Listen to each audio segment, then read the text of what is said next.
লিলুয়ার দিকে নজর রাখবো। লিলুয়ায় মদ জুয়ার আসরে শুট আউট, গুলিবিদ্ধ অবস্থায় হাসপাতালে ভর্তি যুবক। হাওড়ার লিলুয়ার বর্মা কলোনির ঘটনা।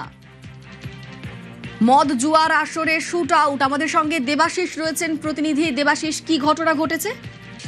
দেখো, যে ঘটনার অভিযোগ বা পুলিশ সূত্রে যেটা খবর, সেটি হচ্ছে এই নিমাই মাঝি, যে গুলিবিদ্ধ যুবক ওরফে মালিঙ্গা, তাকে কিন্তু গুলি করা হয় মদ জুয়ার আসরে। লিলুয়ার বার্মা কলোনি এলাকায় সেখানে গতকাল রাত্রিবেলা প্রতিদিনের মতনই মদ জুয়ার আসর বসিয়েছিল এই নিমাই মাঝি।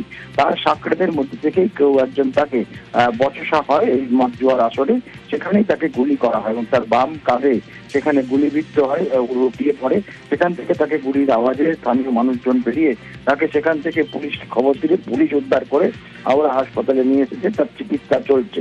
তবে এই মালিঙ্গা ওরফে এই নিমাই মাঝি, তার বিরুদ্ধেও কিন্তু একাধিক দুষ্কৃতিকর্মের কাজকর্মের অভিযোগ রয়েছে।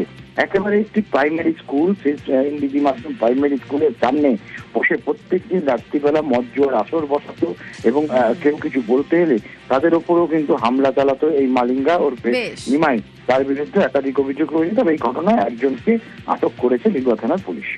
ধন্যবাদ দেবাশিস। শুনলাম গুলি ফুলি চলেছে, গুলি লেগেছে একজন, ধরা যায়নি। কি শুনলাম তো পিঠে লেগেছে নাকি, হাসপাতালে নিয়ে গেছে।